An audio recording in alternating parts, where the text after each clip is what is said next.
दोस्तों, स्वागत है आप सभी का आपके अपने यूट्यूब चैनल प्राइम प्रभाकर पर।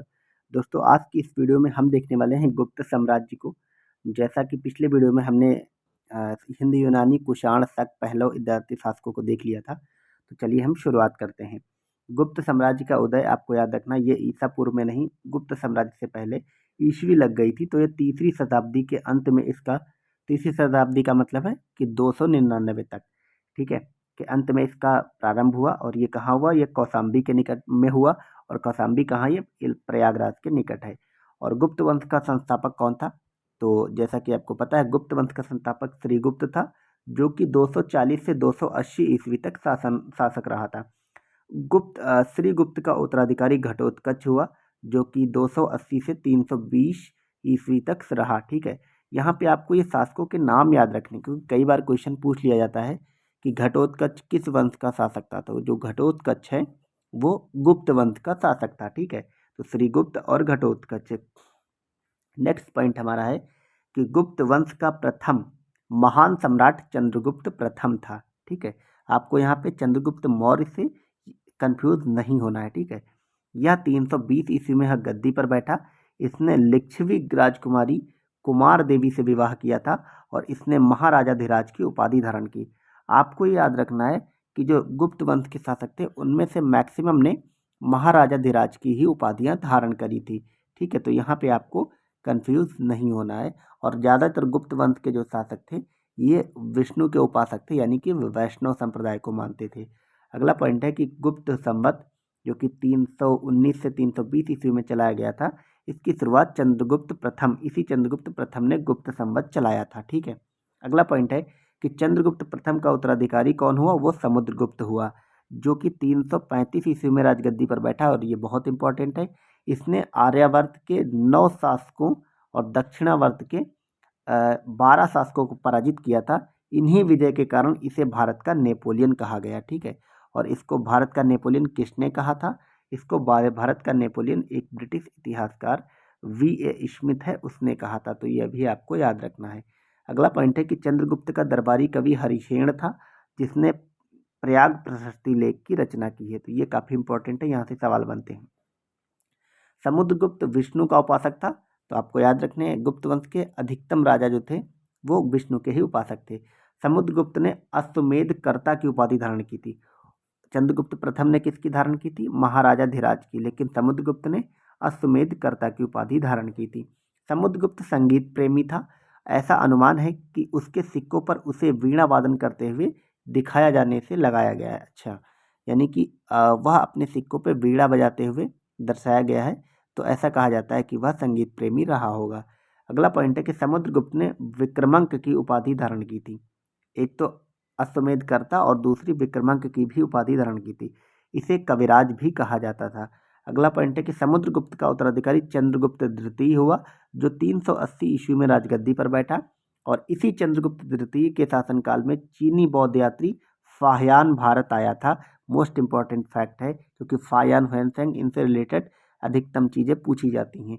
अगला पॉइंट है कि शकों पर विजय के उपलक्ष्य में चंद्रगुप्त सेकंड ने चांदी के सिक्के चलाए थे। ठीक है, तो सबसे पहले आपको याद रखना है कि शकों को पराजित किसने किया था? तो वो चंद्रगुप्त द्वितीय ने किया था, और इसी उपलक्ष्य में इसने चांदी के सिक्के चलाए थे। और चंद्रगुप्त सेकंड का उत्तराधिकारी कुमारगुप्त फर्स्ट था, या जिसको गोविंद गुप्त भी कहते थे। ये 415 ईस्वी में से 454 ईस्वी तक गद्दी पर रहा, और इसने नालंदा विश्वविद्यालय की स्थापना कुमारगुप्त ने करी थी। इसी कुमारगुप्त ने, आपको याद रखना, नालंदा विश्वविद्यालय की स्थापना करी थी। कहाँ पे? बिहार में, ये आपको याद रखना है। अगला पॉइंट है कि कुमारगुप्त फर्स्ट का उत्तराधिकारी स्कंदगुप्त हुआ, और स्कंदगुप्त ने गिरनार पर्वत पर स्थित सुदर्शन झील का पुनरुद्धार कराया था। तो ये सब कुछ इंपॉर्टेंट फैक्ट हैं, आपको याद रखने हैं। क्वेश्चन वहाँ पे ऐसे पूछा जाएगा कि सुदर्शन झील का पुनरुद्धार किसने किया, तो उसमें कई सारे ऑप्शन रहेंगे, एक उसमें एक स्कंदगुप्त भी रहेगा। अगला पॉइंट है कि स्कंदगुप्त ने पर्णदत्त को सौराष्ट्र का गवर्नर नियुक्त किया था। अगला है कि स्कंदगुप्त के शासनकाल में ही हूणों का आक्रमण शुरू हो गया था। तो हूणों का आक्रमण किसके शासनकाल में हुआ? स्कंदगुप्त में। और अंतिम गुप्त वंश का जो शासक था वो भानुगुप्त था। ये नाम भी आपको याद रखना है। ठीक है, अब यहाँ पे शासक हो गए हैं, और अब हम गुप्त साम्राज्य की बाकी प्रशासनिक, राजनीतिक, आर्थिक इकाइयों को देख लेते हैं। ठीक है, तो इसमें पहला पॉइंट है कि गुप्त साम्राज्य की सबसे बड़ी प्रादेशिक इकाई देश होती थी, जिसके शासक को गोप्ता कहते थे। ये जो टर्मिनोलॉजी है ये आप याद रखेंगे। और एक दूसरी प्रादेशिक इकाई भुक्ति होती थी, जिसके शासक उपरिक कहलाते थे। और भुक्ति के नीचे विषय नामक प्रशासनिक इकाई होती थी। कौन? विषय, जिसके प्रमुख विषयपति कहलाते थे। पुलिस विभाग का मुख्य अधिकारी कौन था? दंडपाशिक। ठीक है। अगला है, पुलिस विभाग के साधारण कर्मचारियों को चाट एवं भाट कहा जाता था। तो क्वेश्चन ये आएगा कि गुप्त काल में चाट एवं भाट क्या थे? तो वो पुलिस विभाग से संबंधित थे, आपको इतना याद रखना है। अगला है कि प्रशासन की सबसे छोटी इकाई ग्राम होती थी। ग्राम का प्रशासन ग्राम सभा द्वारा संचालित होता था। ग्राम सभा का मुखिया ग्रामीक कहलाता था तथा अन्य सदस्य महत्तर कहलाते थे। ठीक है। ग्राम समूहों की छोटी इकाई को पेठ कहा जाता था। तो ये सब पेठ वेठ आप याद रखेंगे, पेठ, महत्तर, ग्रामीक वगैरह। ठीक है। अगला है कि गुप्त शासक कुमार गुप्त के ये क्या लिखा हुआ है, दामोदरपुर ताम्रपत्र। तो दामोदरपुर जो ताम्रपत्र है वो किसका है? पहली बात वो है कुमार गुप्त का। उसमें भूमि बिक्री संबंधी अधिकारियों के क्रियाकलापों का उल्लेख है। तो ये ताम्रपत्र वगैरह से क्वेश्चन आ जाते हैं, आप इसे ध्यान रखेंगे। अगला है, भू राजस्व कुल उत्पादन का 1/4 भाग से 1/6 भाग तक हुआ करता था। अगला है, आर्थिक उपयोगिता के आधार पर निम्न प्रकार की भूमियाँ थीं। तो क्षेत्र किसको कहते थे? जो कृषि करने योग्य भूमि होती थी उसको कहते थे। वास्तु कौन होती थी? वास करने योग्य भूमि, जहाँ पे लोग घर वगैरह बनाते थे। चारागाह तो आपको पता ही, जहाँ पशुओं के चारा वगैरह होता था। अगला है खिल्ल। खिल्ल क्या होती है? ऐसी भूमि जो जोतने योग्य नहीं होती थी, ये इंपॉर्टेंट है। अगला है अप्रहित। ऐसी भूमि जो जंगली होती थी उसको अप्रहित कहते थे। ठीक है। अगला है कि सिंचाई के लिए रहट का या घंटों यंत्र का प्रयोग होता था। अगला है, श्रेणी के प्रधान को ज्येष्ठक कहा जाता था। गुप्त काल में उज्जैन सर्वाधिक महत्वपूर्ण व्यापारिक केंद्र था। ठीक है। तो मध्य प्रदेश का जो उज्जैन है आपको याद रखना है, वो सर्वाधिक महत्वपूर्ण व्यापारिक केंद्र होता था। अगला है कि गुप्त राजाओं ने सर्वाधिक स्वर्ण मुद्राएं जारी की। तो क्वेश्चन अगर ये आएगा कि सर्वाधिक स्वर्ण मुद्राएं किन्होंने जारी की, तो गुप्त राजाओं ने जारी की। और इनकी स्वर्ण मुद्राओं को अभिलेखों में दीनार कहा गया है। तो ये वर्ड भी आपको याद रखना, दीनार क्या होता है? गुप्त राजाओं द्वारा जारी की गई स्वर्ण मुद्राएं। तो अब हम अगला देख लेते हैं कुछ। गुप्त साम्राज्य के समय कुछ जातियां, उस समय की सामाजिक व्यवस्था क्या थी? तो कायस्थों का सर्वप्रथम वर्णन याज्ञवल्क की स्मृति में मिलता है, ये आप याद रखेंगे। ठीक है। कायस्थ जो वर्तमान में जाति है उसका जो, एक मिनट, हाँ, उसका जो सर्वप्रथम वर्णन मिलता है वो कहाँ मिलता है? वो याज्ञवल्क की स्मृति में मिलता है, ये आप याद रखेंगे। और जाति के रूप में कायस्थों का सर्वप्रथम वर्णन ओशनम स्मृति में मिलता है। ठीक है। अगला पॉइंट है कि विंध्य जंगल में सबर जाति के लोग अपने देवताओं को मनुष्य का मांस चढ़ाते थे।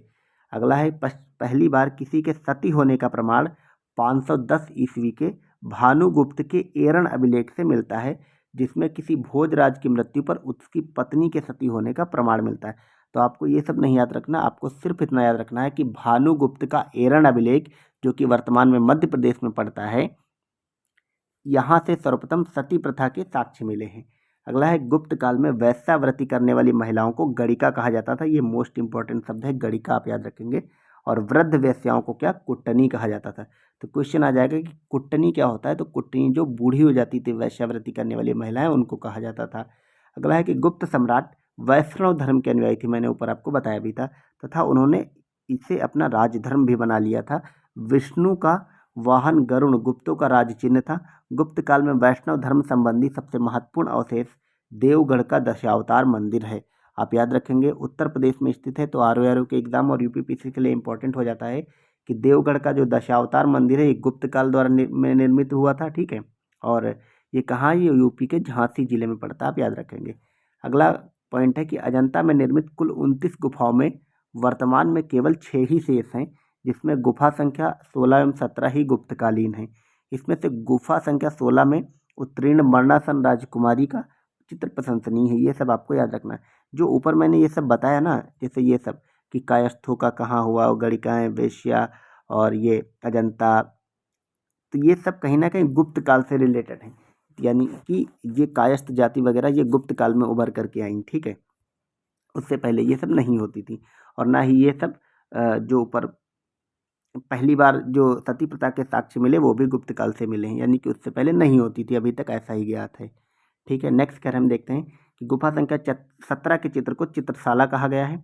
इस चित्रशाला में बुद्ध के जन्म, जीवन, महाभिनिष्क्रमण एवं महापरिनिर्वाण की घटनाओं से संबंधित चित्र उद्धृत किए गए हैं। अगला है कि अजंता की गुफाएं बौद्ध धर्म की महायान शाखा से संबंधित हैं। तो आप ये याद रखेंगे, ये अजंता एलोरा से काफ़ी ज़्यादा सवाल बनते हैं। तो बौद्ध धर्म की महायान शाखा से संबंधित है अजंता की गुफाएं, ठीक है। अगला है गुप्त काल में निर्मित अन्य गुफा बाघ की गुफा है, जो ग्वालियर के समीप बाघ नामक स्थान पर विंध्य पर्वत को काटकर बनाई गई हैं। अगला है चंद्रगुप्त सेकंड के शासनकाल में संस्कृत भाषा का सबसे प्रसिद्ध कवि कालिदास थे।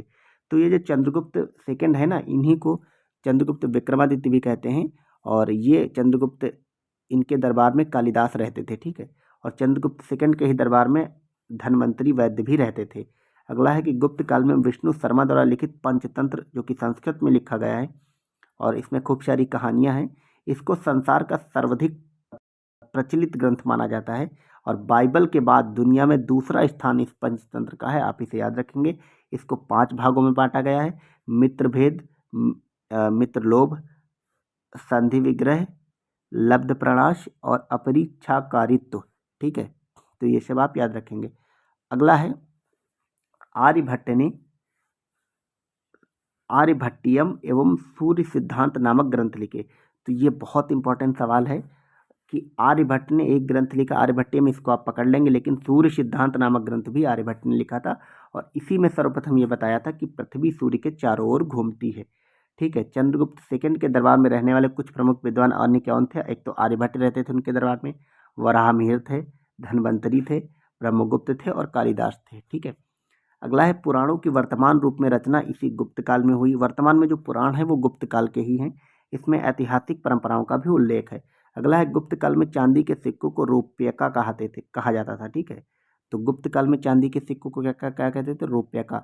अगला है याज्ञवल्क्य, नारद, कात्यायन एवं बृहस्पति स्मृतियों की रचना भी गुप्त काल में हुई। अगला है मंदिर बनाने की कला का जन्म गुप्त काल में हुआ। आपको यही याद रखना है कि गुप्त काल से पहले भारत में मंदिर निर्माण नहीं होते थे, ठीक है। और मंदिर निर्माण की शुरुआत इसी गुप्त काल में हुई।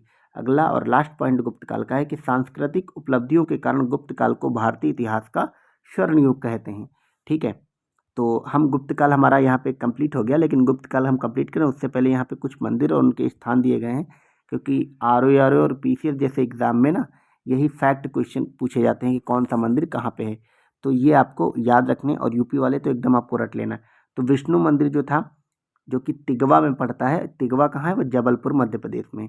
शिव मंदिर भूमरा में है, नागौदा, ये भी मध्य प्रदेश में। जो एमपीपीएससी वाले बच्चे हैं, जो एमपीपीएससी का एग्जाम दे रहे हैं, उनके लिए मोस्ट इंपॉर्टेंट है। अगला है पार्वती मंदिर, ये नैना कुठार में है, ये भी मध्य प्रदेश में है। फिर है दशावतार मंदिर, जो कि देवगढ़ झांसी में, यूपी में, ये आरओ और यूपी के लिए इंपॉर्टेंट है। अगला है शिव मंदिर, सिर्फ एक खोह में है, जो कि नागौद मध्य प्रदेश में, ठीक है।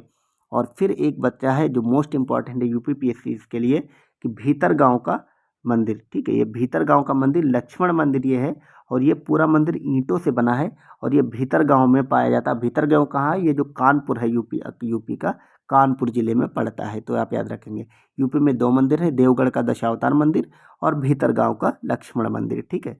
इसकी विशेषता क्या है कि यह ईंटों का बना हुआ, ठीक है।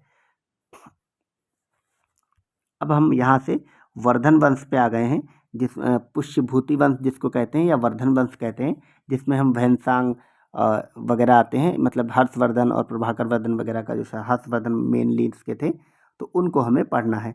तो इसको हम नेक्स्ट वीडियो में देख लेंगे। इस वीडियो को यहीं पे वाइंड अप करते हैं। आप कमेंट करके चलिए और चैनल को सब्सक्राइब कर लें अगर अभी तक नहीं किया है। तो आपको नेक्स्ट लेक्चर ऐसे ही मिलते रहेंगे। Thank you so much for watching.